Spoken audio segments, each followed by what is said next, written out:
ಇವನು ಪ್ರತಾಪ್ ಇದನ್ನಲ್ಲ, ಅವನಿಗೆ ಬೇಡ, ಅವನು ಯಾಕೆ? ಸರಿ ಇಲ್ಲ, ಅವನು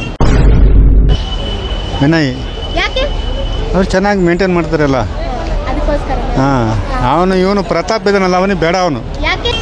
ಯಾಕೆಂದರೆ ಅವನು ಕಮ್ಯುನಿಕೇಷನ್ನು ಇವೆಲ್ಲ ಸರಿ ಇಲ್ಲ. ಅವನು ಸುಮ್ಮನೆ ಅದು ಇದೆಲ್ಲ ಇದು ಮಾಡೋದು, ಇರಿಟೇಟಿಂಗ್ ಮಾಡೋದು, ಈ ಥರ ಎಲ್ಲ ಮಾಡ್ತಾರೆ ಅವನು.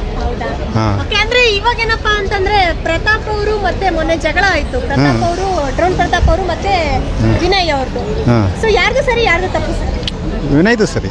ಹೆಂಗೆ ಹೇಳ್ತೀರಾ ವಿನಯ್ದೇ ಸರಿ ಅಂತ? ಅವ್ರು ತೂಕ ಮಾತಾಡ್ತಾರೆ, ಅದು ಯೋಚನೆ ಮಾಡೋದು, ಸ್ಪೀಚಲ್ಲಿ ಯೋಚನೆ ಮಾಡೋದು ಇದಿರುತ್ತೆ ಅವ್ರ ಹತ್ರ. ಅದಕ್ಕೋಸ್ಕರ ಡ್ರೋನ್ ಪ್ರತಾಪ್ ಅವ್ರದ್ದು ಏನು ತಪ್ಪು ಕಂಡಿತ್ತು ನಿಮಗೆ ಅಲ್ಲಿ? ಅವನು ಅನ್ನೆಸೆಸರಿ ಏನೇನೋ ಮಾತಾಡ್ತಾನೆ, ಏನೇನೋ ಕ್ರಿಯೇಟ್ ಮಾಡ್ತಾನೆ, ಏನೋ ಬಾನಿ ದೊಡ್ಡ ನಾನೇ ಇದ್ಬಿಟ್ಟಿನ ಥರ ಆಡ್ತಾನೆ, ಆ ಥರ. ಅದಕ್ಕೋಸ್ಕರ ನಿಮ್ಮ ಫೇವ್ರೇಟ್ ಆಟಗಾರ? Vinay. Okay, thank you sir.